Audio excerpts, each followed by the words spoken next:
I will forgive their sins and heal their land. Bago po tayo manalangin, tayo po muna ay dumulog sa trono ng biyaya ng ating Panginoong Diyos. Humingi tayo ng kapatawaran sa mga nagawa nating mga kasalanan. Tayo po ay manalangin. Ama naming Diyos, sa umaga pong ito, dumudulog po kami sa trono ng iyong biyaya. Nagpapakumbaba kami. Dumudulog sa iyo na humihingi ng kapatawaran sa lahat ng bagay na aming nagawa na naging marumi sa iyong paningin. Ano man po ito, Panginoon, kakaisa po kami ang iglesia ng LCFM na dumulog sa iyo at humingi ng kapatawaran sa lahat ng aming nagawang kasalanan upang sa pagdulog namin sa iyo sa pananalangin, marinig mo ang aming tinig sapagkat sinabi ng iyong salita, ang mga kasalanan namin ang nagiging hadlang upang hindi mo kami marinig. Kaya po sa umagang ito, patawarin mo kami, linisin mo kami, upang maging karapat-dapat kami sa pagtugon mo sa aming mga kahilingan sa iyo. Salamat po sa iyo sa pangalan ng aming Panginoong Jesus. Amen. Patuloy po aming Ama, dumudulog po kami sa iyo patungkol po sa aming bayan. Alam mo po ang sitwasyon ng aming bansa, lalo na po ang kalagayan namin patungkol po sa aming karagatan na kung saan po, Panginoon, nakararanas kami ng patuloy na panggigipit, pangharas, pangbubuli ng mga katabi naming mga bansa, ang China. Alam mo po na kami po yung may karapatan sa nasasakupang karagatan. Subalit, wala po kami, Panginoong, magawa. Bagamat sumusunod kami ayon sa international law of land at sea, ay patuloy pa rin po nakararanas ang aming mga kasundaluhan na nagdadala ng supply doon po sa nagbabantay sa teritoryo ng aming karagatan. Panginoon, dinudulog ko po sa iyo. Ingatan mo po ang aming kasundaluhan. Ilayo mo po sila, Panginoon, sa konfrontasyon na pwedeng pagmulan ng giyera sa pagitan po ng China at ng aming bansang Pilipinas. Tulungan mo rin po, aming Panginoon, ang nasa sektor po ng pakikipag-ugnayan, lalo na po yung aming mga ambassador na siya pong nakikipag-ugnayan sa aming mga kalapit na bansa na nagkakaroon po ng interest yan po sa West Philippine Sea. Dalangin ko po, bigyan mo ng karunungan ang aming pamahalaan, ang namumuno doon po sa Foreign Affairs, doon po sa aming ambassador, gayon din po ang aming Pangulong Marcos sa pakikipag-ugnayan sa China. Nanawa po, bigyan mo sila ng matalinong kaisipan kung paano po masusolusyonan ito na hindi po magkakaroon ng konfrontasyon at paglalaban sa pagitan ng magkabilang bansa. Dalangin din namin sa iyo, Panginoon, ang aming mga nanunungkulan sa aming pamahalaan, lalo na po sa panahon ngayon. Muli na naman pong lumalaganap, nababalita ang laganap na korupsyon sa aming bansa, lalo na po sa mababang kapulungan na di umano ay nagkakaroon ng personal na interest. Ang mga namumuno, ginagamit po ang salapi para sa kanilang sariling ambisyon sa taong 2028 na alam po naman natin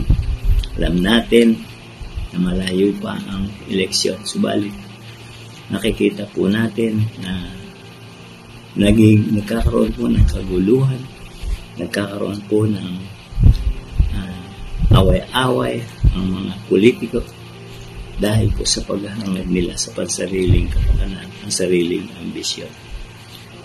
Panginoon, dalangin namin, i-expose mo ang mga taong merong masasamang hangarin at nawa, Panginoon, ikaw po ang pumigil sa mga taong nanggugulo sa aming bansa na sa halip na ang kapayapaan at kaunlaran ang kanilang isipin ay ang pansariling kapakanan, ang kanilang iniisip.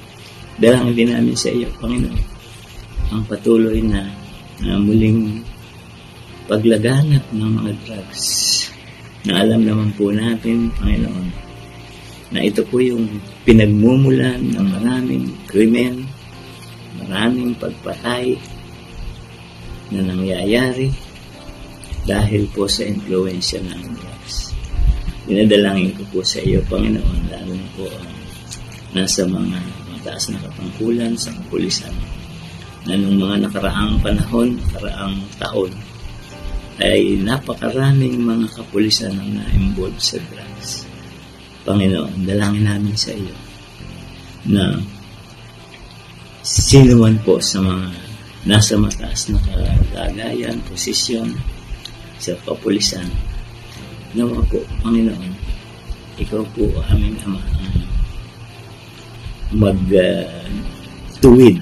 Gamitin mo po ang mga nasa judiciary na maparusahan sino man sa kanila ang gumawa ng kasalanan, paglabag laban sa kanilang sinumpaang tungkulin at malapatan ng karapatang karusa upang ang mga taong gumagawa nito, ang mga nasa katungkulang gumagawa nito, ay maparusahan at nang sa gayon, Panginoon, mapigilan at masawatan ng ganitong masamang gawain.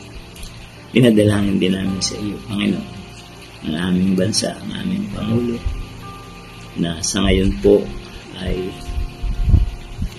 nagpupunta sa ibang mga bansa upang makakuha po ng mga investor na mag-i-invest sa aming bansa upang magkaroon ng maraming mga trabaho ng aming mga mamamayan nang sa gayon gumanda ang aming ekonomiya.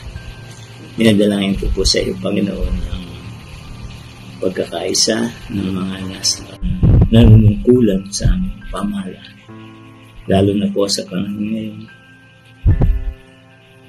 Muli na naman pong lumalaganap, nababalita ang laganap ng korupsyon sa aming bansa, lalo na po sa mababang kapulungan na di umano ay nagkakaroon ng personal na interest. Ang mga namumuno, ginagamit po ang salapi para sa kanilang sariling ambisyon sa taong 2028 na alam po naman alam natin na malayo pa ang eleksyon. Subalit, nakikita po natin na nagkakaroon po ng kaguluhan, nagkakaroon po ng away-away ang mga politiko dahil po sa paghahangad nila sa pansariling kapakanan, ang sariling ambisyon. Panginoon, dalangin namin, i-expose mo ang mga taong merong masasamang hangarin at nawa, Panginoon, ikaw po ang pumigil sa mga taong nanggugulo sa aming bansa na sa halip na ang kapayapaan at kaunlaran ang kanilang isipin ay ang pansariling kapakanan, ang kanilang iniisip. Dalangin din namin sa iyo, Panginoon, ang patuloy na na muling paglaganap ng mga drugs na alam naman po natin, Panginoon, na ito po yung pinagmumulan ng maraming krimen, maraming pagpatay na nangyayari dahil po sa impluensya ng drugs. Dinadalangin ko po sa iyo, Panginoon, dahil po nasa mga mataas na pangkulan sa pulisan na ng mga nakaraang panahon, nakaraang taon, ay napakaraming mga kapulisan na involved sa drugs. Panginoon, dalangin namin sa iyo na sino man po sa mga nasa mataas na kalagayan, posisyon sa kapulisan, nawa po, Panginoon, ikaw po aming mag-tuwid. Gamitin mo po ang mga nasa judiciary na maparusahan sino man sa kanila ang gumawa ng kasalanan, laban sa kanilang sinumpaang tungkulin at malapatan ng karapatang parusa upang ang mga taong gumagawa nito, ang mga nasa katungkulang gumagawa nito, ay maparusahan at nang sa gayon, Panginoon, mapigilan at masawatan ng ganitong masamang gawain. Dinadalangin din namin sa iyo, Panginoon, ang aming bansa, ang aming Pangulo, na sa ngayon po ay nagpupunta sa ibang mga bansa upang makakuha po ng mga investor na mag-i-invest sa aming bansa upang magkaroon ng maraming mga trabaho ang aming mga mamamayan nang sa gayon gumanda ang aming ekonomiya. Dinadalangin ko po sa iyo, Panginoon, ang pagkakaisa ng mga nasa katungkulan, ng mga politiko upang walang maging hadlang sa pagsulong, pag-unlad ng aming bansa. Dalangin namin sa iyo, Panginoon, ang aming Pangulo ng bansa na siyang nangunguna, Panginoon, sa larangan ng edukasyon. Patuloy mo kung bigyan siya ng karunungan kung paano masusolusyonan lalo na po ang problema sa mga mag-aaral na magkaroon ng mataas na standard ng pag-aaral ng sa gayon, Panginoon. Pag sila'y nakatapos ng high school o ng college, ay madali silang matanggap dahil naging qualified sila. Bigyan mo po ng maging mataas yung standard ng aming edukasyon. Gamitin mo po ang pangalan ng Pangulo, gamitin mo rin po ang aming mga nalulungkulan sa pamahalaan, naging sa judikatura na nagpapatupad ng batas. Dalangin namin sa iyo, Panginoon, iiwas mo sila sa pagkagahaman sa salapi na mabaligtad ang katotohanan at ang kamalian ng siyang pabuhay. Yan din po, Panginoon, ang mga nasa mababang kulang sa mga lokal na pamahalaan, ang aming local government, sa po ng mga gobernador na siya pong nangunguna sa isang bayan. Dalangin namin sa inyo, Panginoon, patuloy mo pong bigyan sila ng sapat na kaalaman, sapat na karunungan upang patuloy, Panginoon, umulad ang kanilang mga bayang sasakupan. Alisin mo po sa kanila yung pagkagahaman sa kapangyarihan, pagkagahaman sa salapi. At nawa po, Panginoon, ilagay mo sa kanilang puso ang pagmamahal sa kanilang mga nasasakupang bayan at ang tingnan ng kapakanan ng mga maliliit, ng mga mahihirap na nasa mga liblib na lugar na hindi naaabot ng biyaya ng pamahalaan. Yan din po, dalangin namin ang mga mayors, ang mga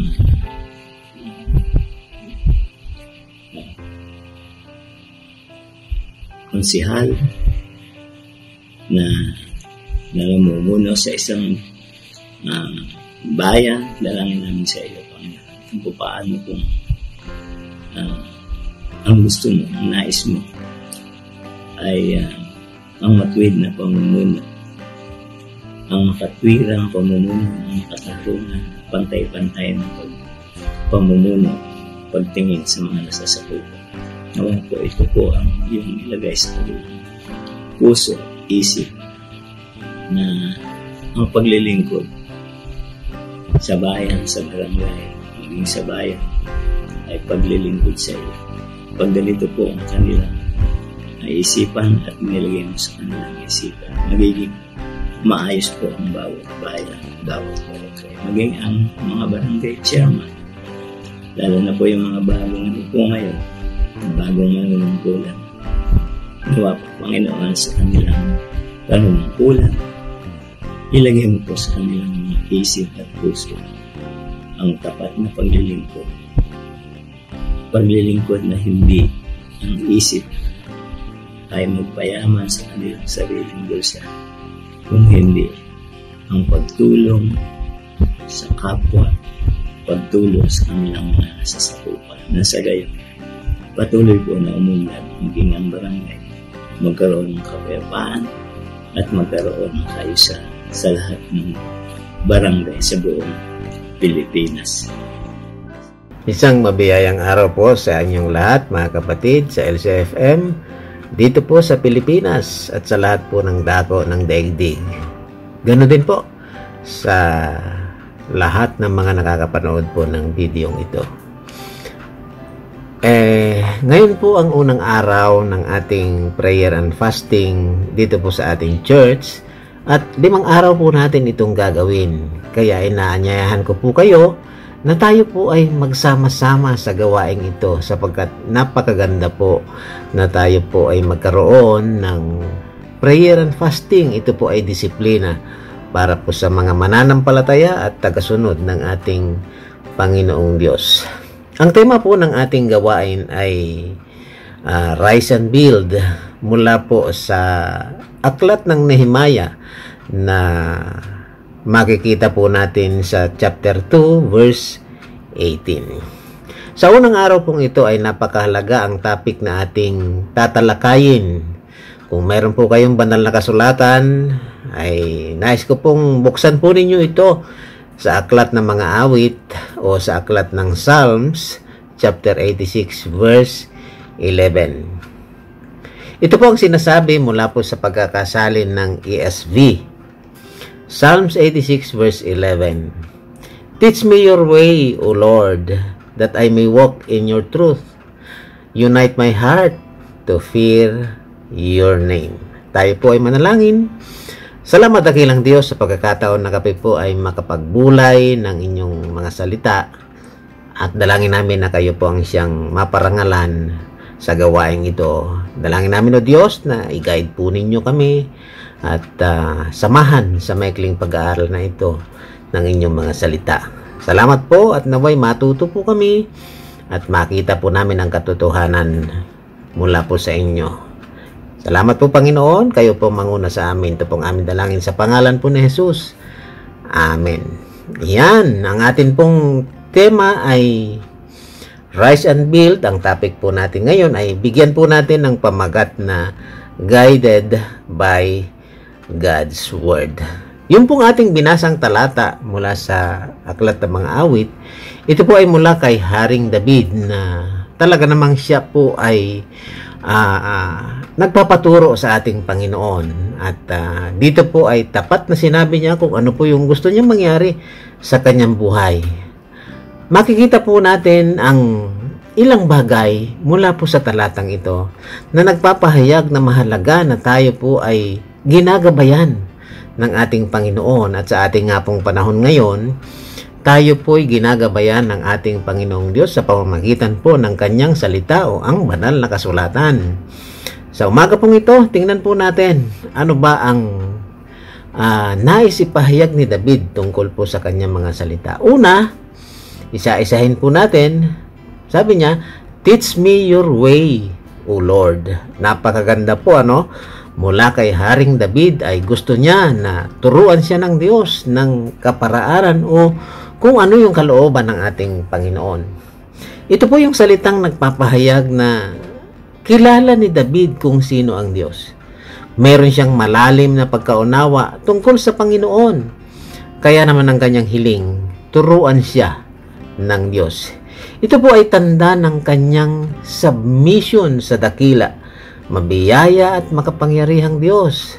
Kapahayagan din po ito na nagmamalasakit o alam niyang nagmamalasakit sa kanya ang Panginoon. Ang isang Diyos na sinasamba at niluluwalhati ng lahat ng mga bansa ay maaaring makinig sa kanyang pagsamo sa isang taong nangangailangan. Sabi nga po sa verse 1 itong chapter 86, "Hear me, O Lord, and answer me, for I am poor and needy." Nandun po yung kanyang pagsamo sa Diyos na sagutin siya nawa at turuan sa landas na kanyang tatahakin. Para bang sinasabi po ni David dito po sa ating tinatalakay, wag po yung aking kaparaanan ang masunod o wag po yung aking kalooban ang masunod, kundi yung nais mo, O Panginoon. Napakaganda ano po na ito po yung nakita natin na pakikipag-usap ni David. Marami po sa atin na kapag tayo po ay nananalangin, ang layunin po natin ay para sa ating sarili. Magkaroon tayo ng deliverance, tayo ay tulungan, tayo ay gabayan sa maraming bagay na kailangan natin. Sabi nga, marami tayong hinihingi, puro blessing. Wala naman pong masama, sapagkat alam naman po natin ng ating Diyos ay mapagbiyaya. Subalit ang tanong, gaano ba kadalas na tayo po ay nananalangin at lumalapit sa Diyos at humihingi tayo ng gabay o pagtuturo, naturuan tayo sa kanyang layunin at kalooban? Ilang beses po ba tayong nananalangin ng ganitong panalangin? Sa umaga pong ito, maganda na tayo po ay lumapit sa Diyos, magpakumbaba tayo sa kanyang harapan at sundan natin o gayahin natin si David. Sabihin natin, turuan tayo ng ating Panginoon ayon sa kanyang kalooban. Ano pa po yung makikita po natin? Bukod sa sabi ni David, "Teach me your way, O Lord." Ikalawa, sabi niya, "That I may walk in your truth." Napakaganda, ano po? Sabi ni David, turuan mo ako, Panginoon, upang ako'y makalakad ayon po sa inyong katotohanan. Nais po ni David na sumunod sa Diyos na mayroong tinatawag na integridad.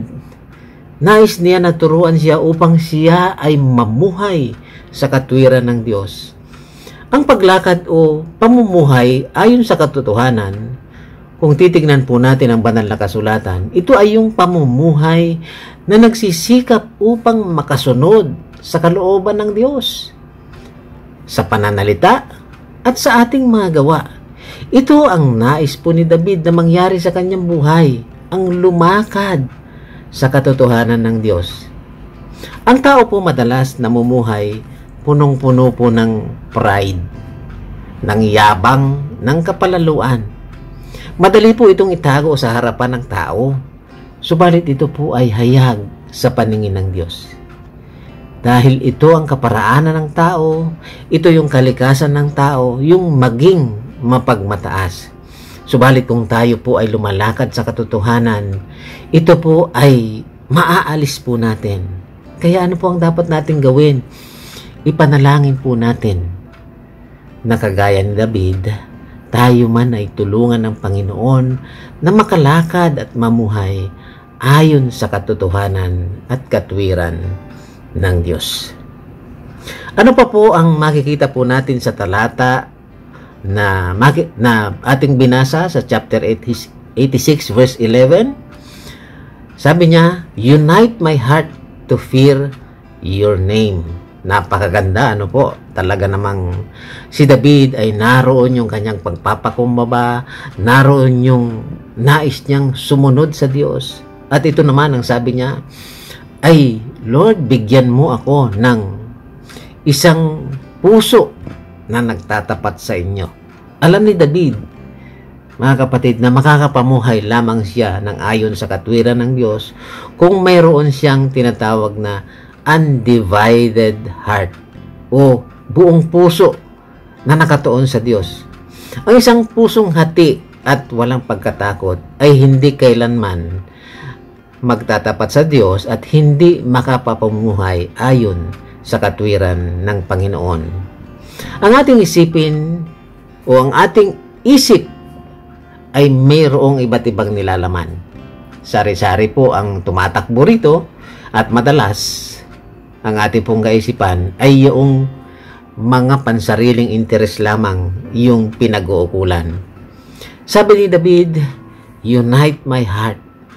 Ito ang nais ni David na ipagkaloob sa kanya ng Diyos. Dahil ang pusong nakatuon sa Diyos, ito yung pinag-uugatan ng mabubuting layunin. Ito yung pinag-uugatan ng kalooban ng Diyos.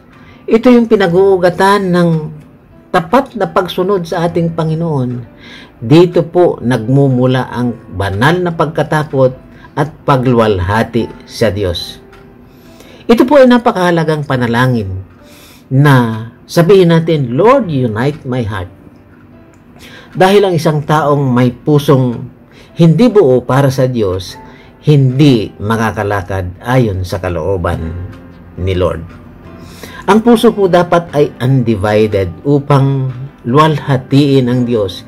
Ito ang marapat na panalangin po ng bawat isang taong nagsasabing siya ay Kristiyano o tagasunod ni Kristo. Masasabi natin na marapat lamang na ang layunin ng bawat isang Kristiyano ay magkaroon ng buong puso para sa Diyos. At ang daan patungo po sa layuning ito ay ang turuan tayo ng Diyos na lumakad sa katwiran at katotohanan. Pinahayag po ni David na hindi niya ito magagawa ayon lamang sa kanyang kakayahan. Kaya kailangan po niya ang Diyos, kailangan niya ang salita ng Diyos. Kailangan niya ang kapangyarihan ng Diyos. Hiniling ni David na bigyan siya ng Diyos ng undivided heart upang makalakad at makasunod siya sa ating Panginoon. Sabi nga ni David sa Psalms 86 verse 10, Yahweh is God alone. Kaya gusto ni David sa Diyos lamang ang kanyang puso. Mga kapatid, kay Kristo, nais ng Diyos na i-guide niya tayo sa tamang pamumuhay. Sa ating panahon, ang salita ng Diyos ang siyang magtuturo sa atin ng tamang paraan ng pamumuhay ayon sa kanyang kalooban. Gawin natin itong pamantayan sa ating buhay.